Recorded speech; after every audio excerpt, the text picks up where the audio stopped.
trying to get on our level. Yeah, they just caught up. Oh, we live everywhere. What up, people? How we doing? Every time I come on here, we just getting a little bit bigger and a little bit bigger and a little bit bigger. Thing is getting crazy. So, if y'all been rocking with me, you already know how I start the show. I like to say what I'm grateful for. I like to say just have that moment of introspection as a reminder of blessings that we have in our life. And for me today, I've definitely been grateful for my ability to be able to see the light and for all the lessons that have been blessed to me and given to me.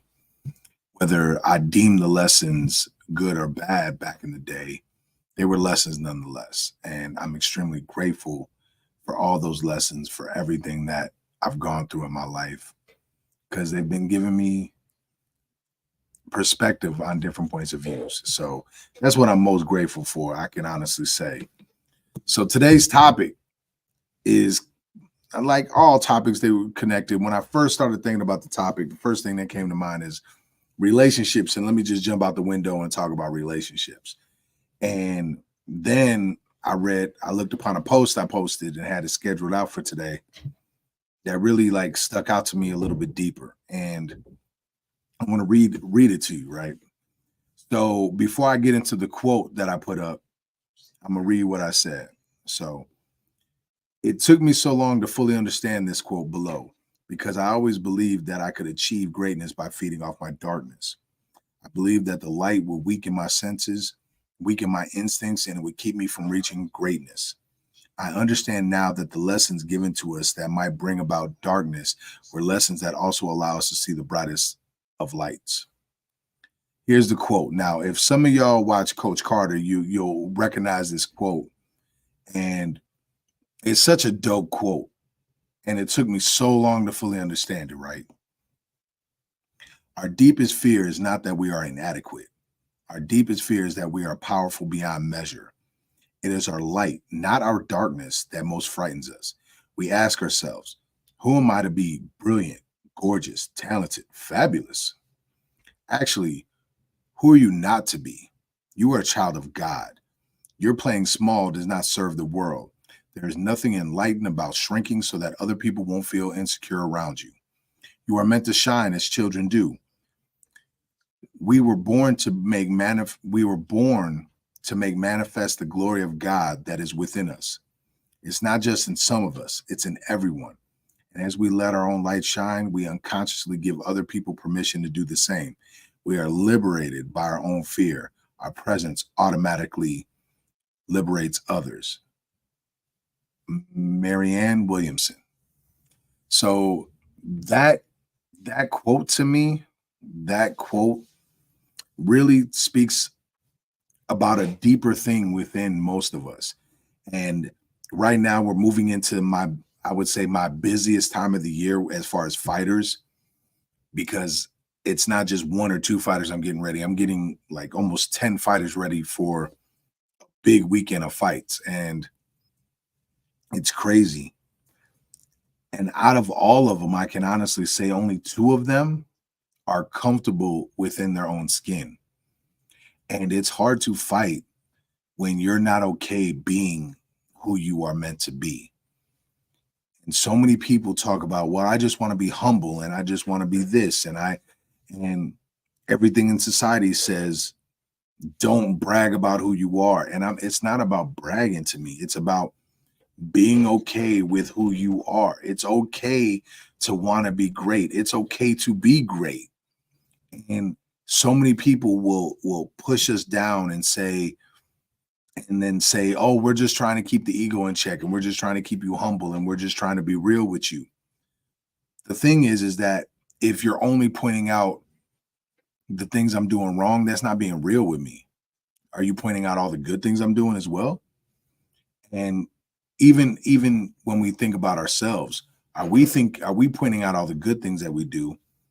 Or are we just staying focused on the bad? When you read the definition of humble, it's like having a low belief system it's like believing believing you are of low importance. And when you do that, it can really change how you think. Here you go, humble. Having or showing a modest or low estimate of one's own importance. So basically, I'm going to think that I have low importance. No, I'm going to believe that I'm great.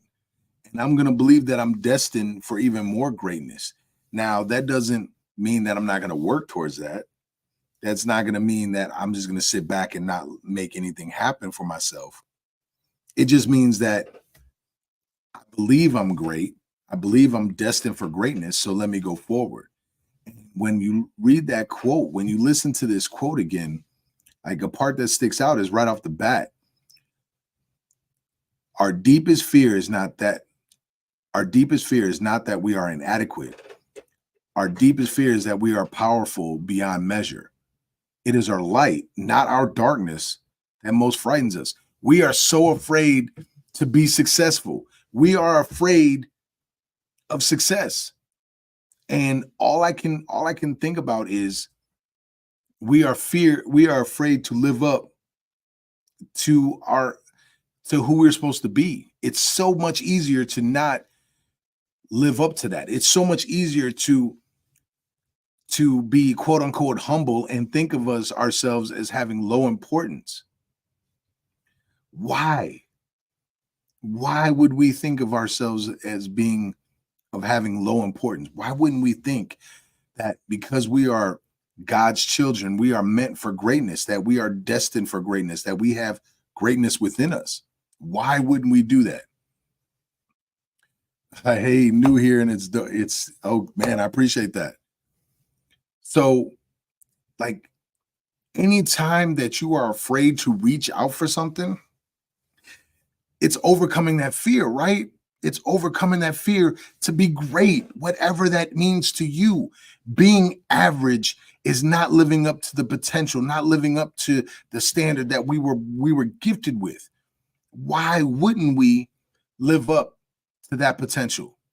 We are created in God's image. When you think about that, when you break that down, if we were created in God's image, whatever you believe your image of God to be, that is who we're supposed to be.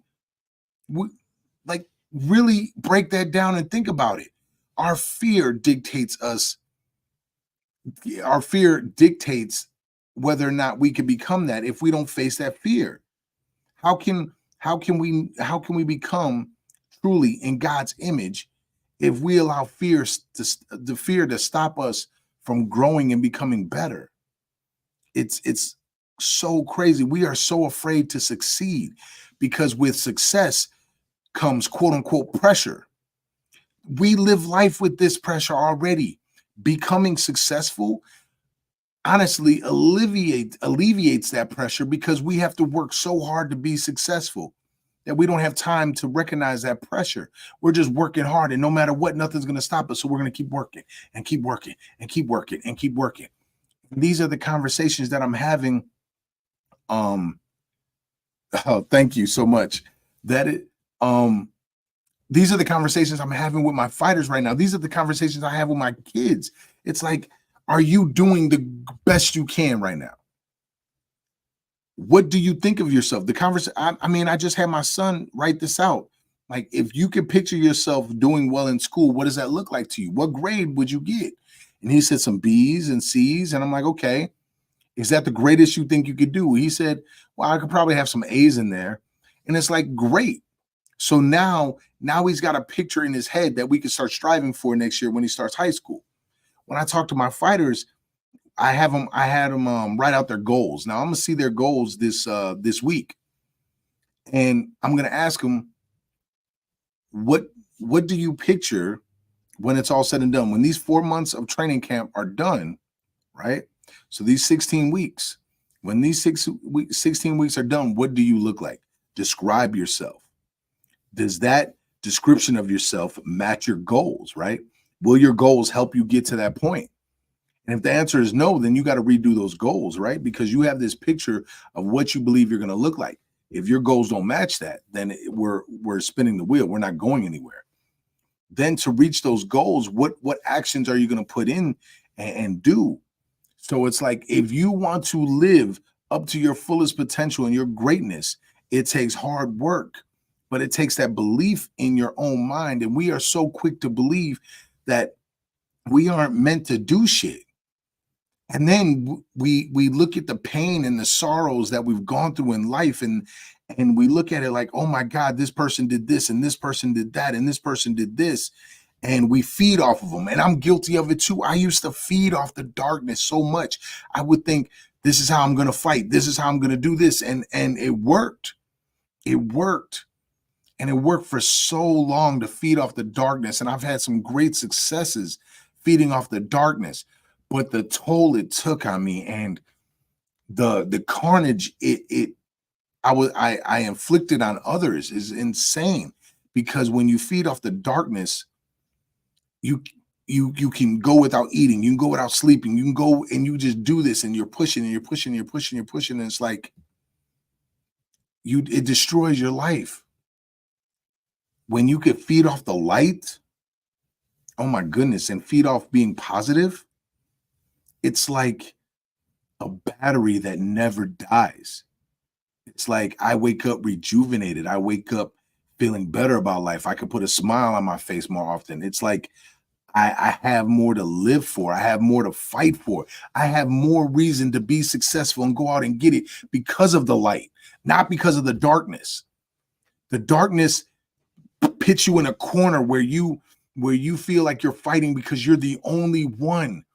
And if you're the only one, how are you going to share this with your team? How are you going to share this with your family? How are you going to live up to God's image if you're just always feeding off the darkness? You have to feed off the light, because when you feed off the light, you look at life so much differently. It's like, I want to be successful for my kids. I want to be successful for my wife. I want to be successful for myself. And I want to be this shining light. I want to make sure that it's that I'm being a great role model for others. It doesn't mean I'm perfect. I'm not perfect. I want to be a great role model for my kids. I want my daughter to say, I want to marry a man that walks like my father. I want my son to say, I want to walk like my father. I want to be like him, right? They don't have to live my life, but they should want to walk in the same morality, the same views, the same understanding of life. And it's like, when you have this positive energy and you put this positive mindset in your head, you can accomplish anything you want. You go so much further. It's mind-blowing. We are so afraid of it. Why are we so afraid of it? Why does society want us to believe that we're not great?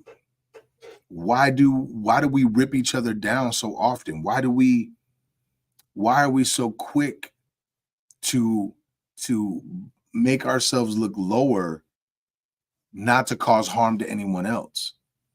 And what if we lived up to our greatness and thought we were great, and then hyped everybody else up? Like, you're great. You can do it. I love hearing success stories. I love it. I love it. I love it. I love it. I love it. It inspires me to work more, no doubt. I have a competitive edge. I want to work more, but I don't want to work. I want you to be great, and I'm going to be great too. I want you to be greater, and I want to be greater too. I want you to be the greatest, and I want to be the greatest too. And now it's fun. Now it's fun. It's like, yeah, go get that. Yeah, I see you. Some people are scared of achievement. You're right. Like, it's this fear, this ongoing fear of living up to quote unquote expectations. I don't like that word a whole lot. It's just set a standard for yourself and decide that you're never going to live below those standards, right? If you have a financial standard, I'm never going to live below $50,000. That's a great standard to start out at. Boom. Make that 50K. Great. Now you're living there. Now sustain that. All of a sudden, I don't want to live under 60K. Well, now you're going to work towards that. 100K, you're going to work towards that. $1 million, you're going to work towards that. And then it gives you something to strive for. Now you're setting a standard. You're setting goals. Once you set that standard and you reach those goals, now you can expect yourself never to do less, right? Because you've already reached that. To me, that's how expectations work. And so it's like, set the standard for yourself. Have high standards for yourself so you can reach them. Don't rely on somebody else to meet your high standards. You reach your high standards. You reach them, whatever they are. You reach them. You strive for them. You bust your ass for them. I'm seeing people talk to me on TikTok because I got the screen right here. Exactly. You have to spread the positive energy. The people always got to get to go higher. It can't be free. Yeah, essentially, yes. You don't want to be afraid of success. And there's nothing wrong with being afraid of it. There's nothing wrong with having fear, but you have to overcome those fears. You have to attack them. You have to go face them. As my hoodie says, you control you. You got to go get it. Man. Whew. Ooh. I felt like I was preaching there. I don't know. Hopefully y'all are getting it. Hopefully y'all are feeling what I'm saying. It's like, you have a receptive congregation. What if you have anxiety? See, that's a great question. What if you have anxiety? Now, when you talk about mental illness, when you talk about anxiety, depression, any of that, here's the thing. I believe in it, very much so. I believe that you could have a chemical imbalance. I will say that in most instances now, your anxiety is caused by your fear of the future, right? And your depression is caused by your past. You're depressed over what's happened in your past, and worrying about the future is causing anxiety. So it's really hard for someone to have anxiety if they say, hey, I want to do this. They figure out their goals and how they're going to reach it, right? And then they just go do it every day. It's really hard to stay in anxiety. It doesn't mean you're not going to have certain anxiety pop up, but it's harder for it to stay. It's harder for it to stick with you because you're focused on the work. When you are focused just in your head, it allows that anxiety to kick in. You have to put in the work. When you start to put in the work, then the anxiety subsides some. It doesn't mean it goes away. It subsides, and you just keep getting the work done. And the thing is, your brain eventually figures out that you're not going to stop regardless. So it starts to put that away. It won't allow it to kick up as much because it's not going to stop you. People get afraid and they let anxiety stop them from going forward. And what's the point?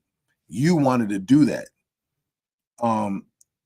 Wait, sociopath narcissists keep living their trauma and excuses when they abuse others.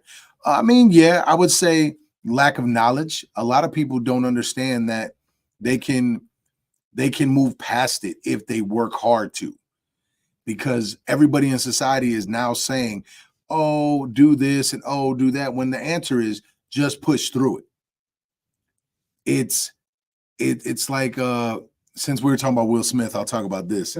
So Will Smith, whether you like him or not, regardless of what happened, whatever, he does have a great story where he talks about this. He talks about how he was going to go skydiving with his friends in Dubai, right? And they all got jacked up and they're like, oh yeah, we're going to skydive. Yeah. He said all night he was freaking out. He couldn't get any sleep.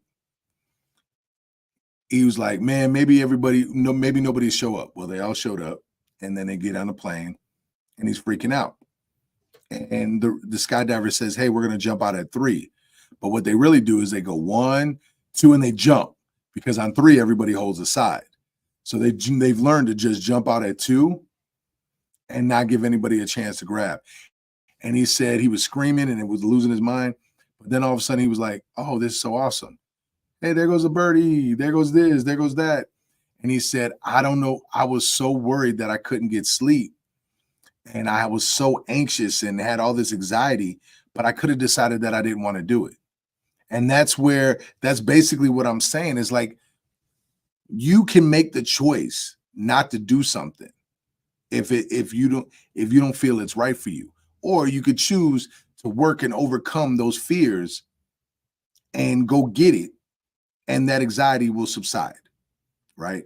But we are so afraid to be successful. We are afraid to live in our light. Just live in your light, be positive. Man, so one of my goals, I'm going to reach 3 billion people one day. I'm going to do that. I'm going to reach 3 billion people. One day on TikTok, I'm going to get 10,000 likes. On TikTok, I'm going to get 10,000 likes one day.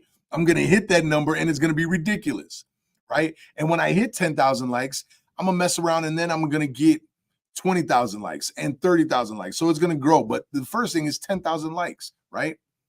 I have to believe it. I have to see it in the back of my mind. I have to see it. I have to believe it so much that I bring it to life, that I put in the work to bring it to life. I show up a couple times a week and do these live videos, and I show up and I do the work. I want to reach 3 billion people with my voice. Well, I got to show up. I got to make sure that I'm putting out quotes. I got to make sure that I'm putting out posts. I got to make sure that I'm doing live videos. I got to make sure that I've got content out there. I got to make sure that I keep reading to further my ability to be able to give you information and try to deliver it to you the way I'm receiving it, right? And I can only do that by being positive. If I'm like, man, I ain't shit, they're not going to want to hear me. They don't believe me. Then I'm never going to be able to put anything out there to the world. But I believe that I was given this gift, right? This gift to reach people in a way that maybe not everybody can, to be able to give these people words that not many people can. That's my gift. My gift is that I believe in people. I believe that people are meant for greatness. And because of that, I want to help guide as many people as I can. Matter of fact, I want to help guide 3 billion people to be great. And in order for them to be great, I have to believe that I'm great. I am not better than you. I am not worse than you. I believe I am great. I am great on my own because that is my gift that I was given. And I believe that all of you are great as well. Do you see? If I live in my darkness, I cannot achieve that. If I live in my darkness, I cannot speak. It takes me living in my light to be able to do that. And all I want more than anything else is for everybody else to live in their light, to live in their light. Forget the darkness. Better yet, no, let me reword that. It's not forget the darkness, use the darkness, but stay in the light.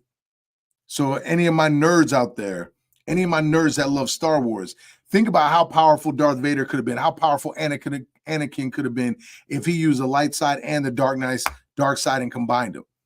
That is his truest potential, right?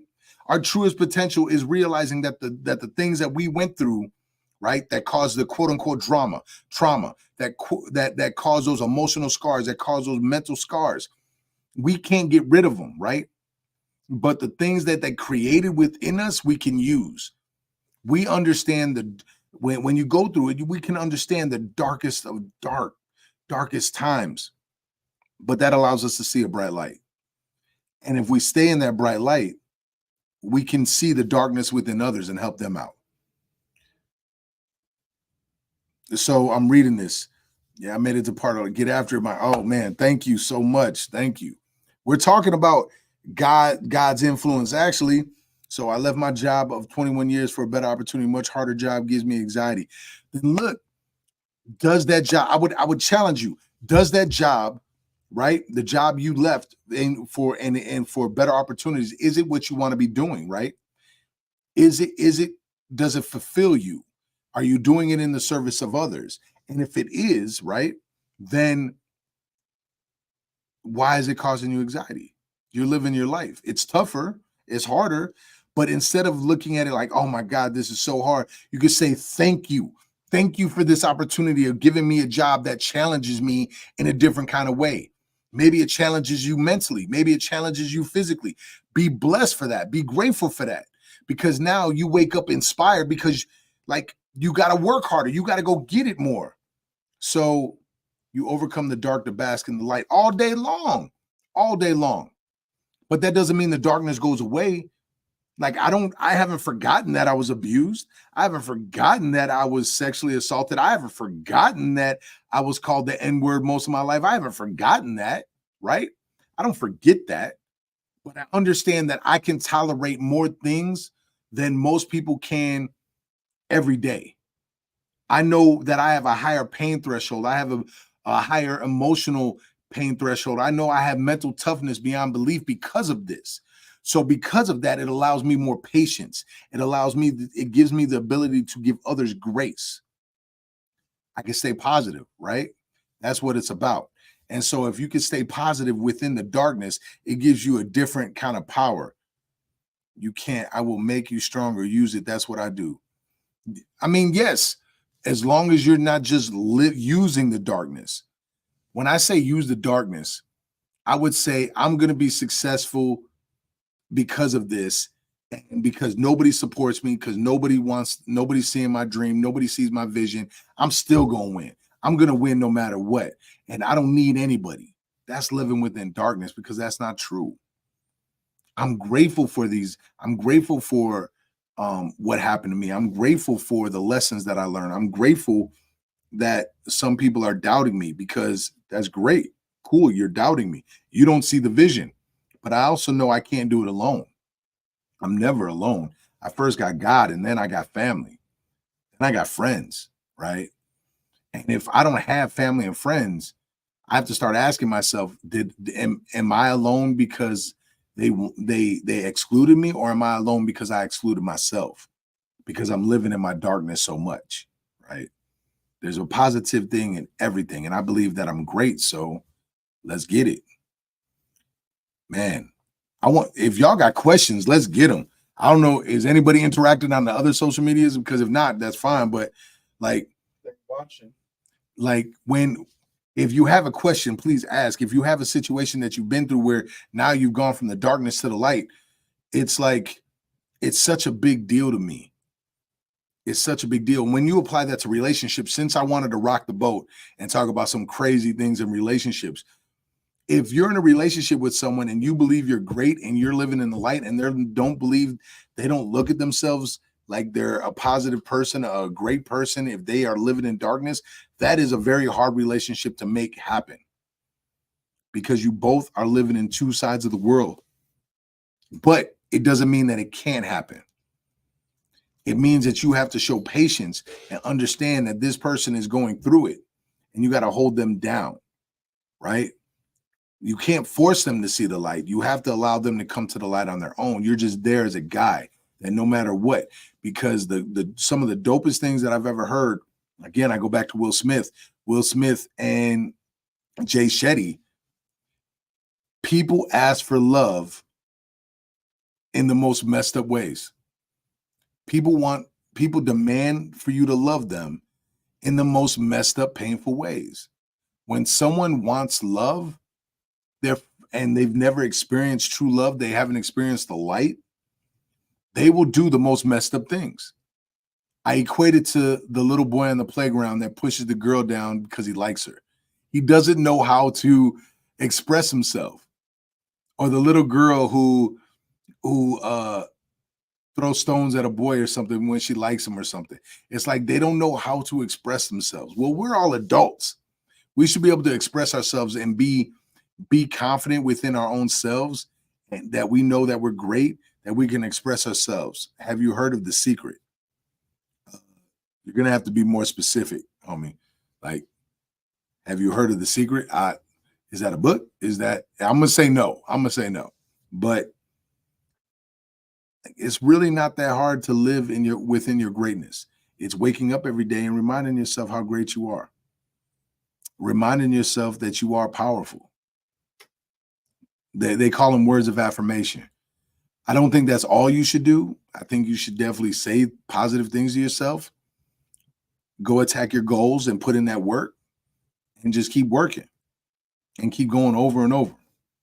What you think, Corey, back there? What you think? It's a book, a documentary on YouTube. Well, now I got to check it out. Now I got to check it out. But I don't know. It's not hard for me to be positive. So I don't know. Even though I'm not going to hit my 10,000 likes today, it's not hard for me to be positive. Right. What you think? Always go back to the same old adage: we're instruments of our own destruction. Instruments of our own destruction. Yeah. Most We know how to definitely. Get in the way, get out of the way. Yeah. Sometimes we think that somebody else is in the way, but it's really ourselves. It's always us. It's always us. We can blame everybody else, but once it's past, it's us. In that moment when someone's doing something, we can maybe blame them. Right. But overall, overall, it's on us. Mhm. It's always on us. Because if someone does something wrong to us, a sorry doesn't take that away, right? An apology doesn't get rid of that memory. So it's just a matter of understanding that, oh man, just be positive, people. Just be positive. And look at the blessings. Like that one person was talking about their new job with anxiety. Man, you know what? I would look at it as a blessing. I was so exhausted driving here today because normally we start out early. I've already taught class. I've already done tons of other things. I've already done my mentoring program for today. I'm wiped. But I'm so blessed that I get this opportunity that it feeds me. It feeds me fuel. Now, when I leave here, I'm in my car, I'm going to be like, oh man, I need to take a nap. I need to sleep. And that's fine because I'm blessed that I get those opportunities too. It's like such a great thing. Just be positive and enjoy where you're at. Be blessed that you are who you are, and let's just keep getting it. Let's just keep attacking the world with our positive energy, reminding ourselves that we're great, and let other people know that they're great. If someone tells you, man, I just got a promotion, man, that's so dope. That's so dope. Be hyped for them. I don't think we spend enough time being hyped for each other. Like, it makes me feel so good when someone tells me something. It's like I'm hyped for you. Like, let's get it. Keep working. Keep doing it. It's such a beautiful thing. Always be grateful is what I'm hearing when you say always be positive. Yes. Yes. Because no matter what happens in this world, it's teaching us a lesson. If I'm in a relationship with someone that doesn't work, there's lessons I've learned in that. There's lessons I've learned about myself within that.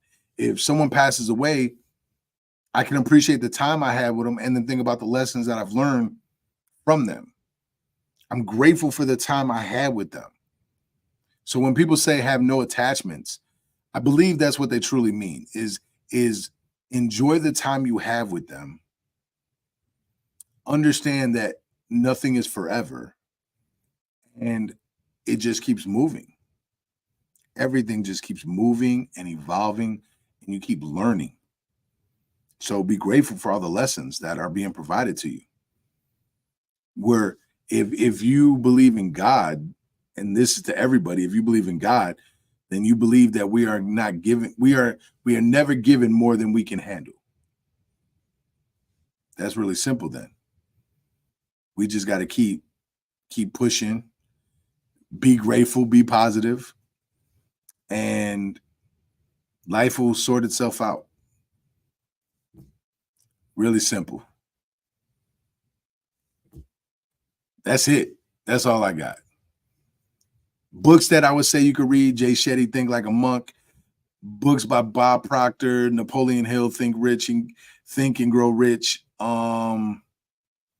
Those are books that stick out to me right off the bat. Yeah, I would check out those.